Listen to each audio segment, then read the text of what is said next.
Well, hello everyone, and happy Friday. We're definitely excited to bring another episode of the FearWorm Wormhole to you today via Facebook Live.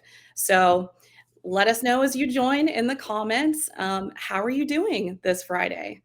So today, I'm very excited about this episode. We have a special guest and kind of a hot button topic for what's going on in the industry right now. Immersive and interactive. Those two words are hot button topics right now in the industry.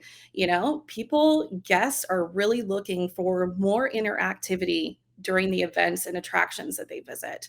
So, with that being said, we actually have a special guest, Alan Hops from Dark Hour Haunted House here today.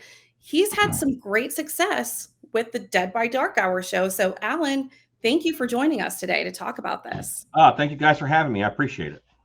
Absolutely. We feel like this is going to be a really awesome topic to talk about today because, this is definitely a hot thing right now. It's trending. Guests are obviously having a great time. You guys have been selling out at Dark Hour with this. So, maybe let's start with talking a little bit about interactivity when it comes to attractions and Dead by Dark Hour. How is that different? What do we mean by that when we're talking about a show like Well, this, Alan? most of the time when people think about interactivity in a haunted house, they immediately go to the actors touching the guests. And there's 100 ways that can go bad. Um, and it's also, it does add a nice element, and it is a different thing that you can do. But what I have tried to do is what I call gamify the haunt experience. Um, I don't want to go crazy, but I want to give a little bit of background. Sure. So Dark Hour in the beginning, 2013 to, let's say, 2019, it changed a lot the next year. We did a lot of off-season shows. We did up to 8 off-season shows. So we did something all the time, but we didn't have the numbers back then to support the show. So the shows didn't really make any money. They actually lost money. And if you go into October in a deficit, it makes that whole season harder. Um, Absolutely. COVID came along. We did not open the COVID year, and then the year after COVID, we just did October, um, and then the October after that, so that would be 2022.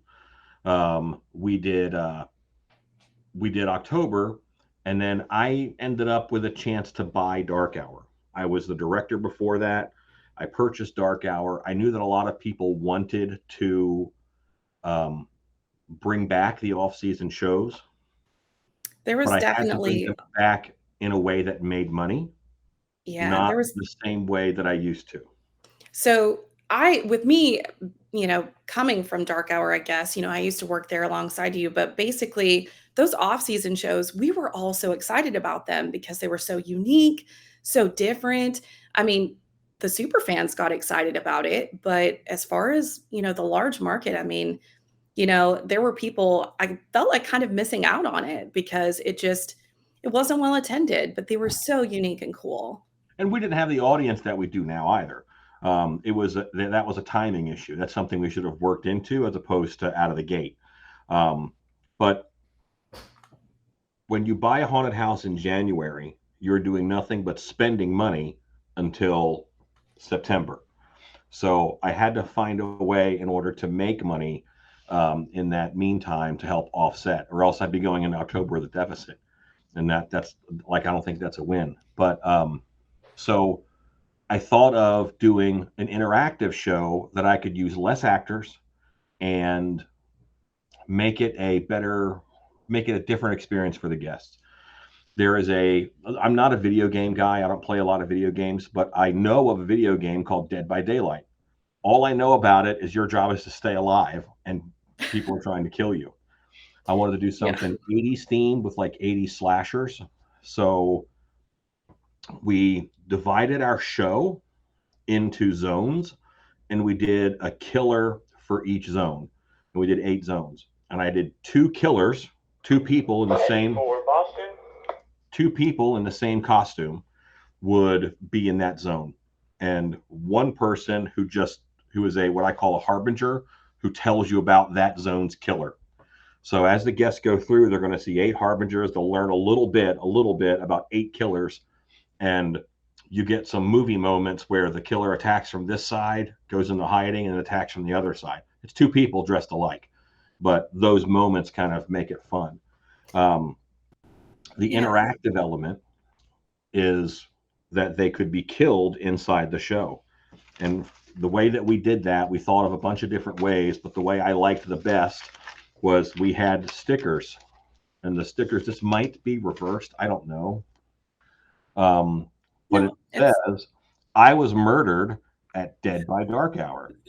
So the actor will have, their knife in their hand, and they'll load a sticker. You load them in hiding spots. You go by, you pick one up, you put it on your finger like this, and then, you know, pretty much only on the shoulder is where we would kill, where it's safe to kill people. And you just place it, put your thumb on it, pull your hand away. That person is murdered. We had to make a video in order to explain how it works. So the first room is basically instructions of, here's how you die. When you die, keep moving and going through. You just didn't survive. You're not a survivor. So, like, that's well, the background and how we got to it. A yeah. show that in October I feel light if I'm less than 80 actors. Dead by Dark Hour, I run on less than 30.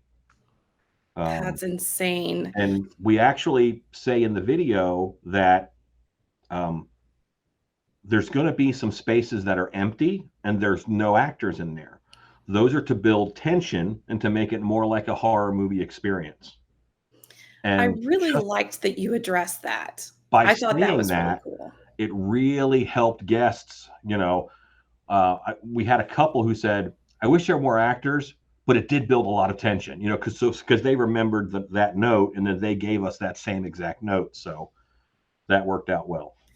So this makes a lot of sense, for you. You as the new owner of Dark Hour Haunted House really needing to shake things up and to offset some of that cost for you, right? To make some money, but then also a little inspiration kind of from the Dead by Daylight game, which is really fun. So how do you select the themes or storylines? Like, you went slasher, but how did you get there? Was there some consideration of your audience for that? Um, 80s retro is pretty big. Scream 6 was being talked about. It seems like Michael Myers has another new movie every year now. And Yes. there's just something about those icons who have never gone away. And now I did not, you don't see Scream in Dead by Dark Hour. You see Shriek. And we actually made backstories for all of them they're 100% knockoff characters, but it's in a way it's a parody, but it's our version. We don't have Jason, we have Jacob, and he was, an Amish guy who was, kicked in the head by a bull, and that made him a little off. And he has this mask to protect his soft skull, so he looks a lot like Jason, but he's Jacob, and an Amish murderer dude. Um, so we have a lot of fun with the backstories and making those characters kind of our own. But I also went with that because part of the expense of the off-season shows before was changing all the sets. We changed all the sets. We changed so much. Built new set pieces, moved animatronics around, and that gets expensive because it takes time. Sure. So I wanted, well, a slasher can show up anywhere. I can use the sets that I have, and most of the changes are lights and sound. That's most of the changes. Yeah, And costume. Because if you change all the costumes, all the lights, and all the sound, then it's very helpful. Our show is full DMX, so we have a lot of leeway that way. yeah, which that's definitely one of the cool things about Dark Hour, I think, is the tech that you guys have. So, with that being considered, technology speaking, is there anything special that you had to have, or any different tools or items that you needed to make this show interactive? How did you prepare tech wise? So, boy, um, for Dead by Dark Hour, not really. There is you have to have the video. You have to have a monitor in the first room, which we didn't have. We set that up. Not difficult. Um, if we were not changing over a lot, then and I didn't want to change a bunch of the show, so we used the show's full color mixing DMX. So we were able to change that. Do you need that to do this style of show? No, you don't. There's no reason why you can't do this style of show with your haunt's normal characters. But we did a show. This was successful. We did it in Friday the 13th, January, 13 days after I officially, me and my wife and my partner Mike took control of Dark Hour. 13 days after, we had a show, and then That's it was awesome. very successful. It was sold out because I didn't know how many people it would take, so I didn't want to break the show. So we sold it out at a reasonable number of people, and then we did it again for Valentine's Day. We did it the Saturday of Valentine's weekend, the weekend before Valentine's. That's And awesome. that was very successful. I did not want to roll the same show out again for St. Patrick's Day, but I wanted to do something. So that's a long way to get to where I'm at. We did a Leprechaun Lights Out event. What's the main difference is the characters are leprechauns, red caps, and banshees. And the show itself, the lights out part, it's not a dark show that you walk through. There's 2 minutes of daytime, and then there's 3 minutes of nighttime. In the daytime, leprechauns are out, and so tech wise, I don't have to get into the whole story of the show and whatnot, but tech wise, um, we had to make the show. The music was a harsh change from daytime. It's very light and airy music, and the show is brighter than normal, much brighter than normal. And the leprechauns are out. Well, and then there's you know, a harsh change in sound, and then the lights change to nighttime mode, and that's when the banshees come out. And even the banshee masks. This is kind of it's not a big hard tech thing, but it's a tech thing. The banshees had light up eyes. They had green LED eyes. So they were during the daytime. The banshees are dormant and their eyes are off, and then they have to be able to turn their eyes on as soon as nighttime hits, and it just changes everything. Having that hard change, that's all tech because it was all sound and it was all lights. That was really a cool element because I went to both shows personally. I went to the one that was for Friday the 13th for all the slashers. And then I also went to this special St. Patrick's Day one. And to me, I think that might have been my favorite element of it was the fact that you had these daytime and nighttime cycles, and that the characters, as the sets kind of around you changed, and the music and everything, the characters treated you differently during those times. So you would almost like anticipate, when that next nighttime was coming. It was awesome. And if you went through more than once, the night and day was on a timer, so you could go through the show and go through one section during the daytime, but if you go through again, then it's nighttime. Or if it's a big set, then you might experience that set in day and night on one visit.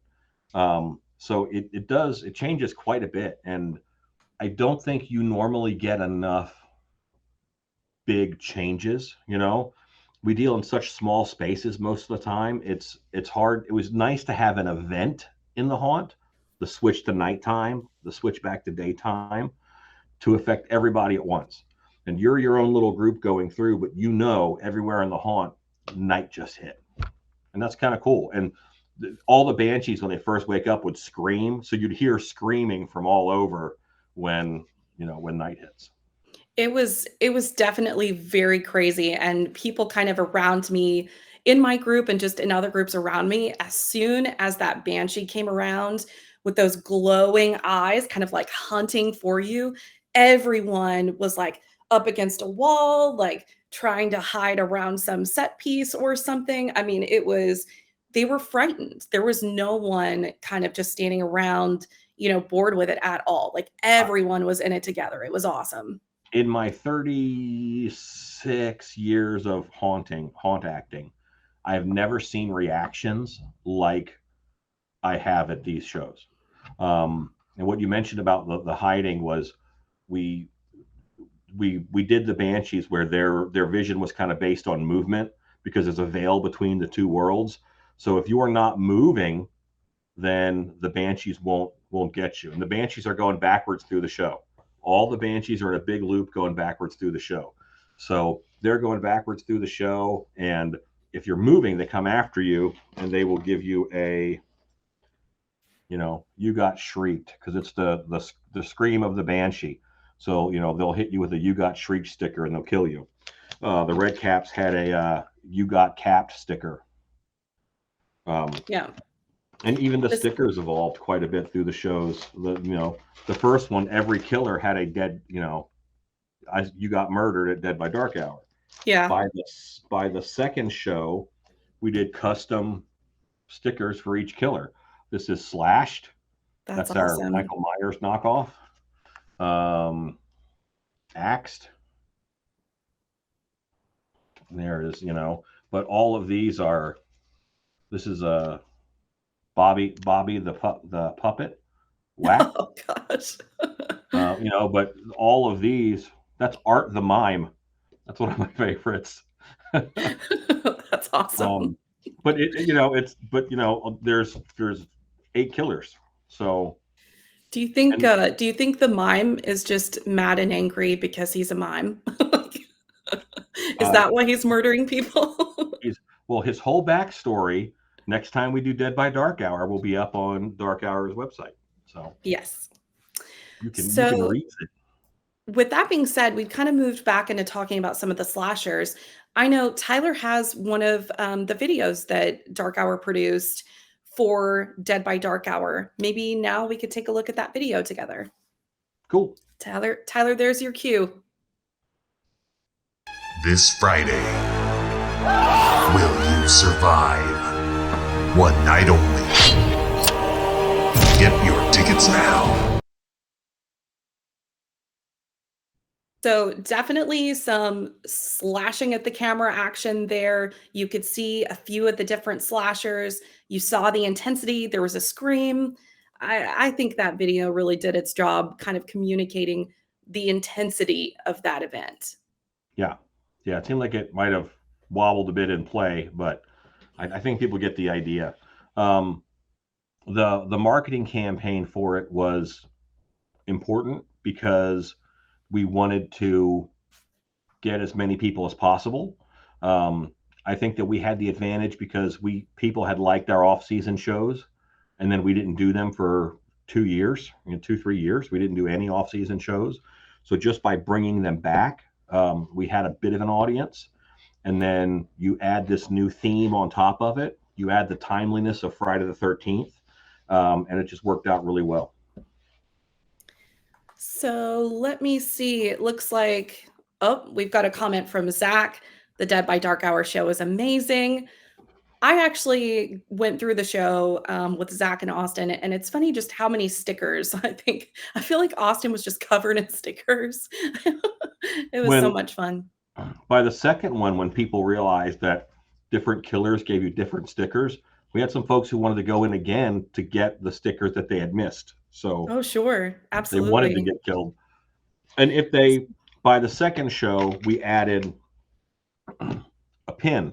If you came out with no stickers, then you get "You survived Dead by Dark Hour" pin. That's a So, little more permanent. so what do you think the response was, with the pins and everything? Is that something that people were almost kind of coveting when they wanted, or when they got out of the show, they wanted to collect and keep that? What what struck me was their memories. And here's why I say that. I've been haunting for years. And if you ask a customer who hit them, they say, "An actor inside hit me." Okay, who hit you and where? Well, it was dark and the guy was in a mask. Was it a red mask or a blue mask it was just a mask? They have no idea. And they got Yeah. hit. They got a, they're in their mind, they got attacked, whatever happened. That's consistent, that happens. But when they're outside in the lobby and they're saying, "Oh yeah, I got killed here. I was in the library. I was 3 turns in, and it was the guy with the pig face and the overalls." And I'm like, "How do you know that?" When, and it was consistent. They remembered where they got killed and how it happened and where the other people in their group were. I think there's something about that, you mark them. I think that really, it imprinted on their brain, Well, but they I loved can it. say, so to me, that's saying that it's memorable, but I can say just from having gone through, these shows myself, it was really intense. My adrenaline was going, and that might be why they're kind of remembering all of those details. I mean, you're fight or flight at that point, and I just remember I did not want a sticker. As much as I like stickers, I was really trying very hard to avoid them. So it gets really intense. I wanted to ask you, Alan, so what are the key kind of considerations or details that other attraction owners may be watching this today? What should they keep in mind if they want to implement something like this at their show? You have to inform your guests. Your guests have to know what's going on, what's the mechanic of how the show works. Um, we did this in 2 ways. So we had our casting director and assistant casting director were out in the line, and they were explaining the show to literally every group of people. They would talk and say, "Hey, here's what's going on tonight. Here's how it's different. Here's what's going to happen." And they had a whole rundown on what's happening inside the show. And then when they get into the very first room, there's a video that gives them all of the information. They know where they're going to be touched. Um, we have their consent to be touched in those in that area. You know, um, so you have to inform your customer of what's happening. And you're doing 2 things. You're letting them know what to expect, and you're letting them know why it's special and different. And I think those 2 things combined really help make the event memorable. You also make sure you need a cast that you can trust. We did 2 killers, but I only had 1 killer doing the stickering. That way, if someone was stickered inappropriately, and we had a complaint, I only had 8 people to choose from of what happened, and they were all Yeah. dressed so very differently. I think I would have, but we didn't. We didn't have anybody complain. That's good. That's really good. Well, we've actually got some questions kind of stacking up here from the audience. So I want to make sure that we get some of those fit in. So let's see. From Austin Zatelli, when you guys do these off-season shows, specialty events, do you have a dress rehearsal or a training day the day before the event opens? Um, yes, ish. All right. Again, I'm trying to keep costs down. So what we did for the first one was we had a training day.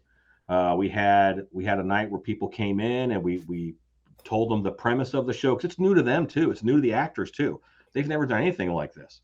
Um, so we had a training day for them. That was the first show. I think it was a 5-hour training event.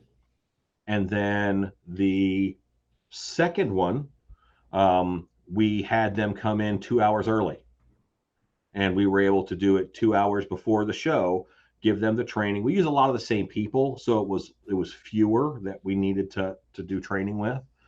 And then the concept had kind of spread through our cast enough where the third show, which was by far the weirdest and hardest, Leprechaun Lights Out, we actually did all the training through video.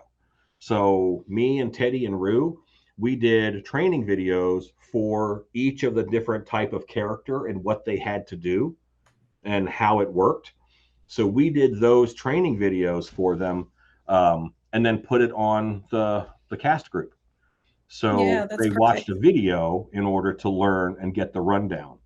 And I could do in a 5-minute video what it would have taken me 3 hours to do while I'm trying to herd 30 cats, you know, in a in-show training. Yeah, that actually makes a lot of sense, doing that with the video. So from Robert, Robert Smith, give the success of an event like this given the success of an event like this? Any thought of offering something similar during haunt season, maybe on a Sunday night or something like that? Maybe when it's a little slower on a Sunday. Great question. Not yet. I'm scared. Um, this is so different. And when you have an off-season event, every customer who comes wants to be there.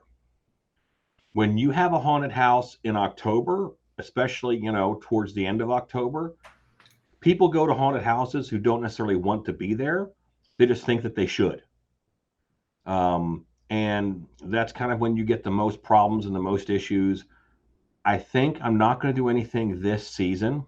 I will tell you, and if I was in a market where I was super saturated with haunted houses every 20 minutes away, then I might consider it in order to stand out. Yeah. But I feel that we kind of already stand out in our market, so I don't have to do that. So I probably won't do it for October at this point. And if I did, it would be like a Thursday or something, not even a Sunday. A Sunday you're already going to get a decent amount of people. It would be maybe on a Thursday, but right now that's not in the cards. Yeah, I like Too that different. idea. And Too different for the mass audience. yeah, This is a special group. I feel like that's a good point with that, Alan. It's like your mass audience, they kind of are already knowing what to expect when they get to a haunted house. And of course, your throughput, you've got all that to kind of be concerned about. So if you threw this wild card at them, you might interrupt what they were expecting, and it could turn out maybe in a bad way. I can definitely see that. There are customers who come to a haunted house because they love Halloween, and there's customers who come because it is Halloween. Right. Those are two different people, and you have to treat them differently. Yeah, that is true. So from Leonard Pickle, were the Dead by Dark Hour and St. Patty's Day events standalone profitable on the first try? Great question. Yes. My break-even point, even as far as marketing and such, was 200 people, and we did just over 700 on the first Dead by Dark Hour. We So cut it off definitely, before that, but we had cast who we told could come, and they of course brought people, and those tickets were the overage. so that exceeded your expectations for sure. So Yes. definitely great in that respect. So question from David from Terror Vault in California. What is the age range you think works best for these types of special events? Who is the target audience? And do you find gamers are your biggest audience for this? Great question. I don't necessarily think that gamers are our biggest audience. You're always looking at 13 to 50, us. I think that we, aside from on the busiest nights of the year, Dark Hour scales a little bit higher in the age range because we want to be a premier experience. We were at the high end of the ticket price bracket. We because I'd rather scare fewer people for more money. It's just it's a control issue. But I don't think they're mostly gamers because some people got it, but maybe that's only 25% of the audience. They're like, oh, this is like Dead by Daylight, and we got some feedback. We got feedback on the first one of, I wish there was a little more Dead by Daylight stuff in it, because apparently I've never played the game. But apparently in the game there's totems you have to repair, but I Yeah, could not they're think of a mechanic. generators. What's that? They're generators that you kind of have Okay. to like spend time with and repair and get them I going. could not think of a mechanic in order to work that in game time-wise and be Yeah. able to explain it to the masses easily. So the first one, and then hiding is another big part of the Dead by Daylight. I Oh, yeah. worked that into the second one and into Leprechaun Lights Out. The second one, we actually took barrels and cardboard boxes and we netted them together in some of our bigger sets, and we made 3 or 4 areas where guests could hide behind. And we had a special harbinger and a special killer. And when the guests got to them, the harbinger said, "They're coming, hide. I'll let you know when it's safe." And the group would scatter and they would hide behind all these things. And then the killer would just walk through. And, if they're trying to hide, the killer doesn't see them. But if they're not trying to hide or doing a really bad job, then then he goes over and he kills them. So that element, but that killer has to be, those two people have to be really smart, because you're working on pacing. You have to have a good sound cue to know when the next group of people is coming. You have to have a killer who knows you can't tarry. It's walk through, look, I don't see anybody, I'll keep going, they must have went this way, and they're just doing a loop, and then they're waiting for the next group to come in and hide, and then they can go in. But so we added that element, and people really enjoyed that. So I do think, I know that with some of the ads and stuff that we were running for Dark Hour, we definitely did target some gamers and things like that. That is something that you can use in your targeting.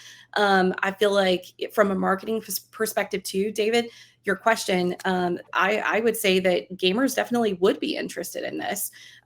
It's just maybe not the focus, right? There are other people too.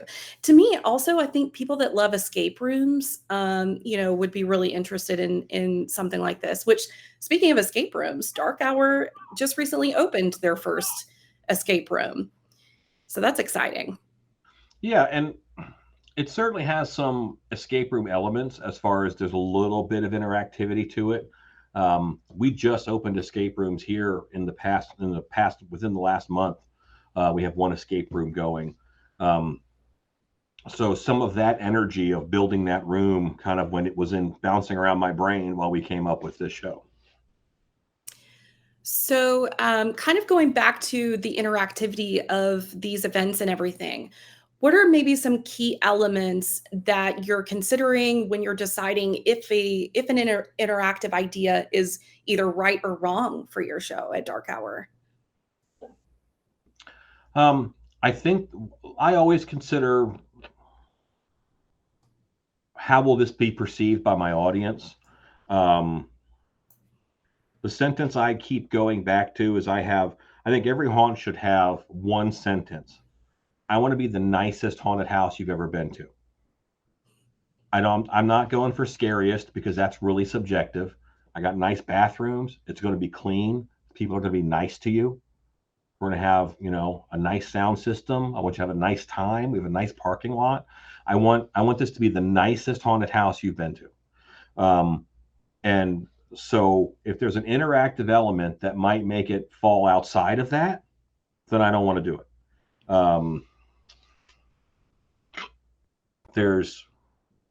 I try to maintain some class and some element of fantasy and supernaturalness to everything that I do. And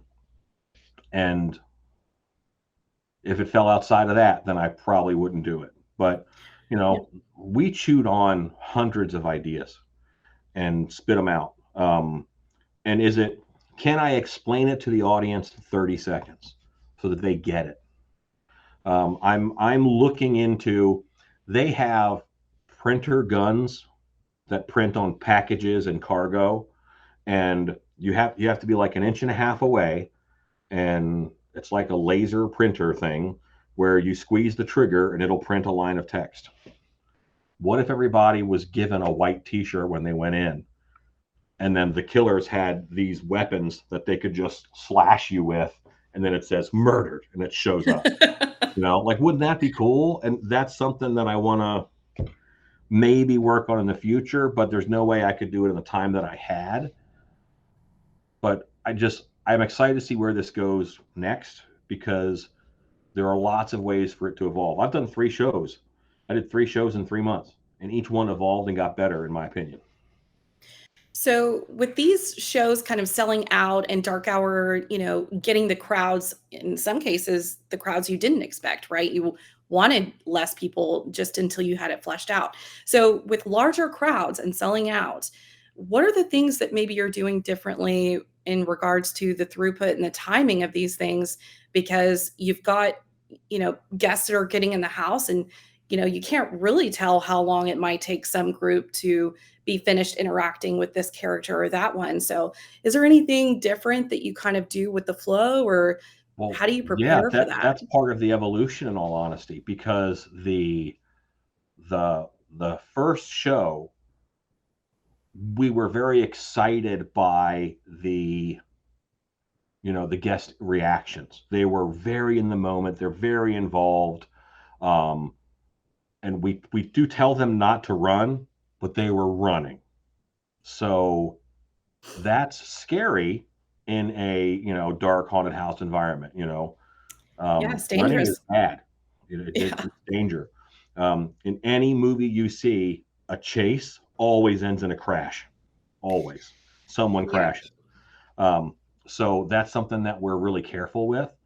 And by the evolution of the third show, the reason we have daytime and nighttime cycles is to break that up.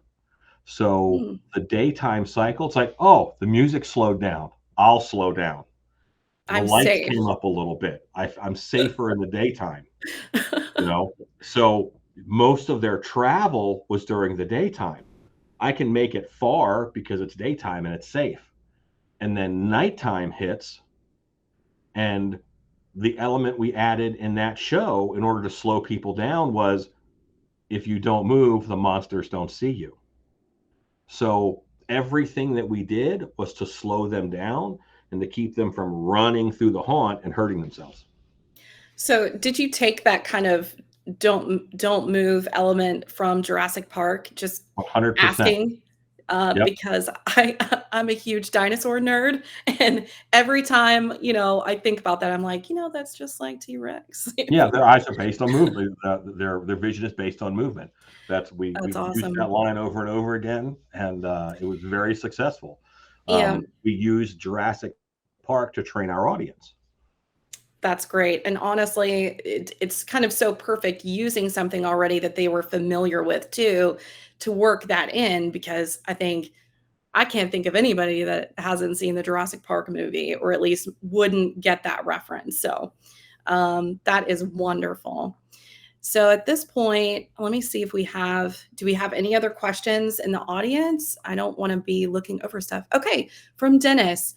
Would you ever think about an overnight stay with something like this included during the night?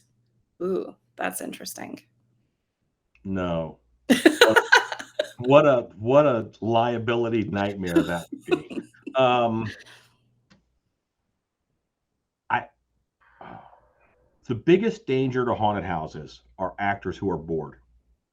Ooh. Um, Simply because they want to amuse themselves and they want to kind of get creative. So if you have an actor who's working over an 8-hour span, I think that by the end of that, they're going to do some things to amuse themselves, and that's going to be really off script. Um, on the other end, um, no, I don't think I would. And we're not set up to have people like, locked in. Every haunted house that I work at, that I design, is Swiss cheese. There are actor doors all over the place. I would have a real hard time keeping it fire safe and clogging up some of those actor pathways just to keep guests in the right areas. It would be extremely difficult. I think it sounds kind of interesting. Like, I guess I come from, I don't know if everybody did this when they were a school kid, but we kind of had these lock-in kind of things that we would do. And I remember being locked in at like the science museum, and it was probably one of my favorite things I've ever done as a kid. To me, in a haunted house, I could understand where that would be interesting and exciting, maybe for the guests, but I think hearing your perspective on that, Alan, is so valuable, because from the owner's perspective and running the business, it's very different. So noting on the liability of that, I think is really important. And it Um, would, like, a ticket would be $1,000. You know what I mean? Like, I would not do that lightly. It would not be something. Um, because how many people can you do? how many actors do you need for that length of time? You know, and Yeah. you have to amuse them the whole time. Um, Now, is an event like that possible? Yes, but I don't think it's gonna a haunted house would not necessarily be included as a main element of that. I feel like I've heard of the ones, where it's almost like a campground type of If they're experience. outside, It's the yeah. outside ones though, and I understand it for that element, I feel like that kind of goes along that theme of the kind of camp counselor, camping, outside type of horror. I don't know, but yeah, I could see where inside dark hour that maybe wouldn't be, um, something that you should do. Um, do we have any other questions? Okay, from Aaron. Do you have any data as far as how far the average guest would make it before being killed? Did the kills tend to stack up in the beginning, the middle, or the end? Great Um, question. yes and no. So the first one, I was expecting about 300 people. Like I was thinking we would do 300 people is where I thought we would land numbers wise. We ended up at 7. When I ordered stickers, I I ordered stickers thinking we'd have about 300 guests. Um, and I was wrong. So in that instance, and we knew like the numbers were coming in on the pre-order, but there's no time to get new, custom stickers done, at the Sure. drop of a hat. Yeah. So we developed a system where, again, that's another reason why only one of the 2 killers, so 8 people had stickers, um, and it was kill one person per group. They come in groups of 4 to 6 or so, kill one person per group. That's it.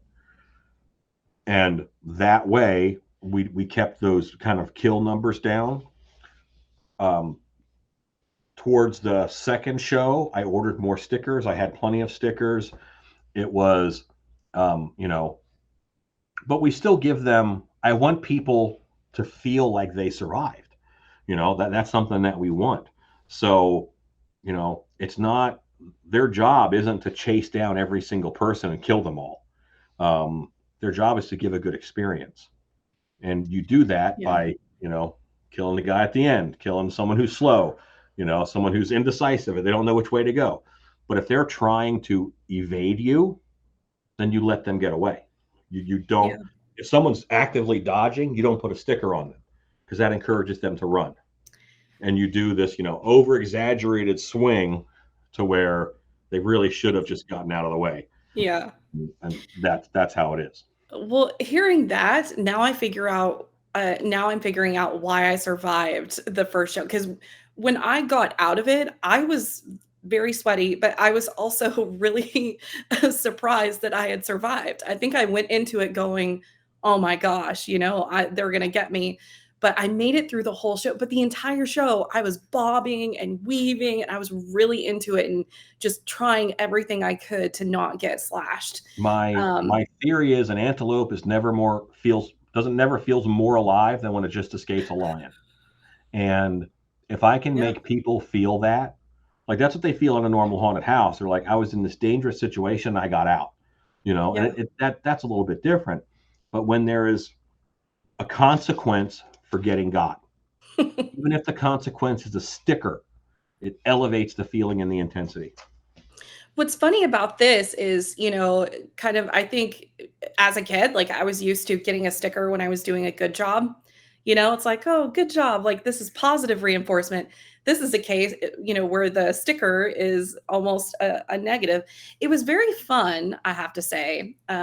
During the St. Patrick's Day one, they did get me. Someone got me. And I almost immediately was kind of like, oh, like the wind was let out of my sails a little bit. There was a consequence.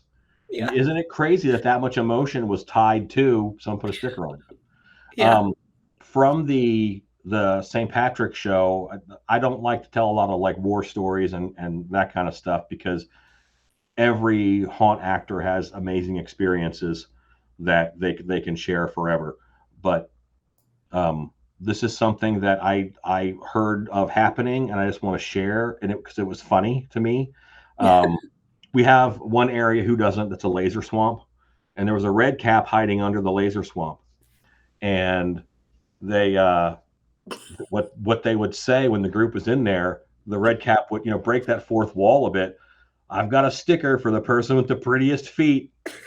That's like so creepy. You know what I mean? It's on the nose, and that they're under there, and then they just, everybody's just was picking their feet up and moving through that space.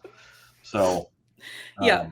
I can honestly say I was in one of the groups that caught that comment, because I think that might have been one of the first things I reported to you when I exited, was just like, you've got to tell whoever's in the laser swamp that they are killing it, because we were all freaked out. The ability for haunted attractions to make special moments that you'll remember forever never ceases to amaze me. Absolutely. Alan, let's see. Oh, we've got a question from Bobby. Interesting idea, making the guest as victim or killed using invisible inks, which is That is only one of revealed the at the ideas that exit. we sort of threw out in the beginning. We had thought about it, marking them in some way where they wouldn't know until they got to a black light.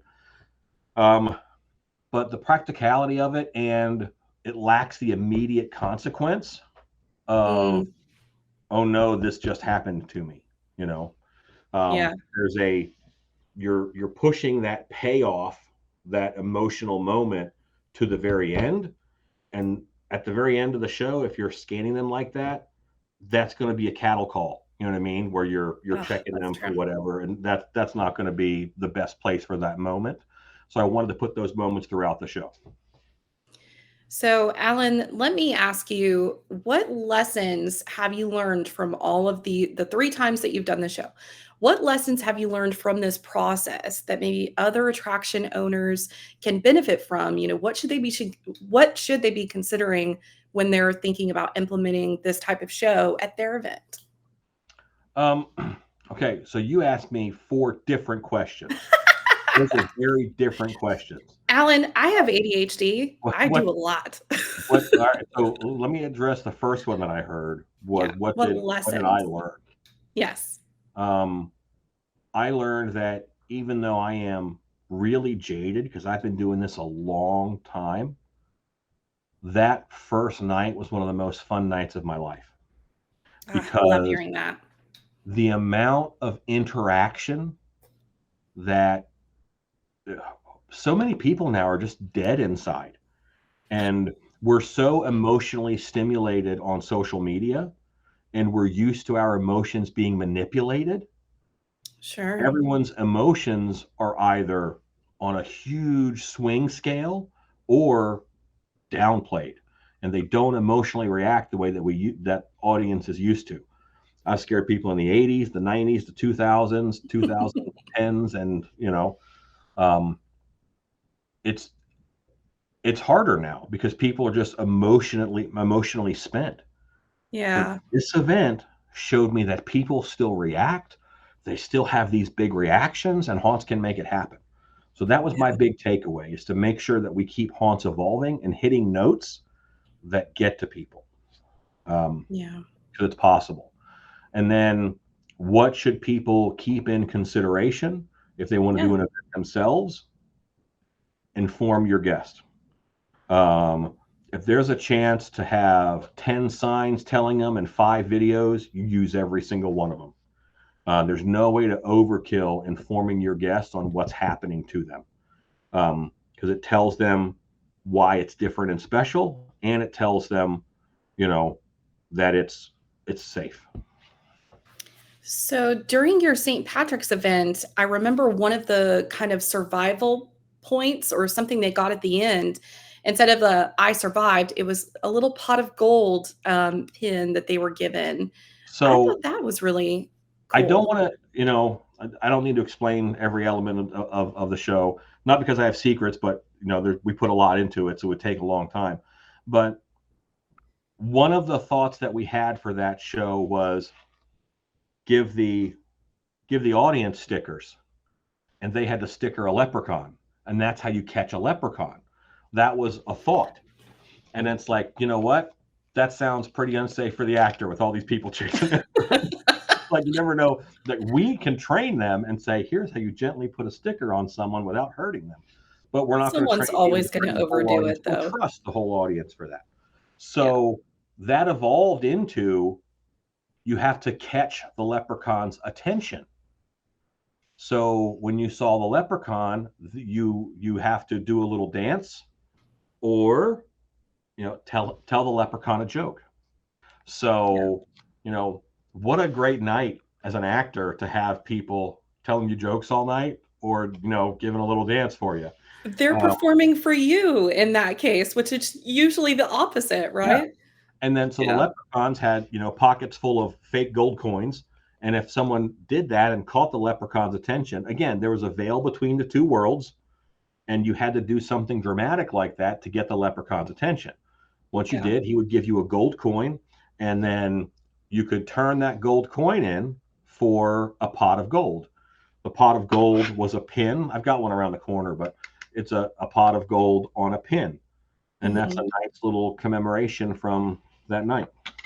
It was definitely a cool thing. I remember kind of being in my group and trying to perform and do crazy things. And so it was really exciting. But there was one leprechaun in your show that I was dancing in front of the leprechaun. I don't think they wanted to give me the token, because they were kind of like, well, you're not dancing very good, but hey, here's this, go buy some dancing lessons. And immediately I was like, I just got freaking they were making fun of me. It was hilarious. I was laughing for at least 3 scenes after that. Just it was so great. It was so great. So That's and it's a level of interactivity you don't normally get in a haunt. that's true. That's true. People were definitely loving it, and we could see the excitement and stuff from that, during your on your social media, when we were looking at your comments and stuff like that. People were definitely very excited. People were upset that you were only doing the show one night, and they were like, Yeah. man, I have to work, and we're like, call in sick. I feel like we got the most positive comments from these shows on social media after the fact. Yes. I remember one person commenting when they bought tickets. They said the price for 2 tickets. This had better be worth it. Yeah. And then the next day they posted, that was amazing. So it's like, There you yes, go. score. Yes. Yeah, absolutely. That's a biggie. So I think we actually have a couple more questions left. So let's see. This is from Dennis. Would something like this also work at a multi-park event, like a Scream Park style with multiple mazes? Dennis says, here in Europe, most haunts are more like an event with multiple haunted houses instead of just one big one. Great question. It actually can. It depends on how you build the story in and how you justify that interactivity. So far, I've done it 2 different ways. I did the Dead by Dark Hour. I did Leprechaun Lights Out. There's no reason why you couldn't send them on a quest to do whatever. And, each one has a creature, or they have to defeat in a certain way or do whatever in order to get that. So yeah, it can be done. Absolutely. And it can be multi-part. There's no reason why each of these couldn't be a wedge sticker, and then all the stickers together form a circle, and then you turn that in for a pin or whatever. So, I did these stickers as a consequence, not as a reward. You could reverse that. There's 100 ways to do this, maybe 1,000, but it's what works for you, and what framework story are you going to use to tie all of your elements together. Yeah, absolutely. I think some type of interactivity like that, especially at a Scream Park or something, if the pieces fit together like that, that could be really exciting. But that also is giving your visitors, your guests, something to take to social media to talk about. They'll be posting it on their stories, they'll be making TikToks about it, something like that, which all that UGC, or that user generated content, really serves your brand, especially over time, because those things they take off. People love that kind of stuff, because it's genuine. It's coming from someone who's not getting paid to talk about the experience. So great question. I think that might leave us with one more, or maybe not. I don't know. So Tyler just sent me a message. He wants me to ask you, when can we expect the next Dead by Dark Hour? There will be another one in July. There is a Haunter event going on here in July, nearby, and we'll be open for that Friday night as a Dead by Dark Hour show. That is awesome. So, Alan, we really appreciate all of your time today. I hope that, attraction owners or, anybody in the haunt industry who's watching out there, I just really hope that you found this inspiring and maybe this gave you an idea or something different that you can do at your show. Because I can honestly say, with the response that we've had here in the Dallas Metroplex, guests are loving it. They are excited. They're having a great time. And this is a way you can elevate what you're already doing. So thank you so much, Alan, for being here and joining me for the wormhole today. We appreciate you so much. Best of luck with your escape rooms at dark hour and the show coming up. And I'll see you. I'll catch you on the flip side. All right. Thank you. Bye, everyone.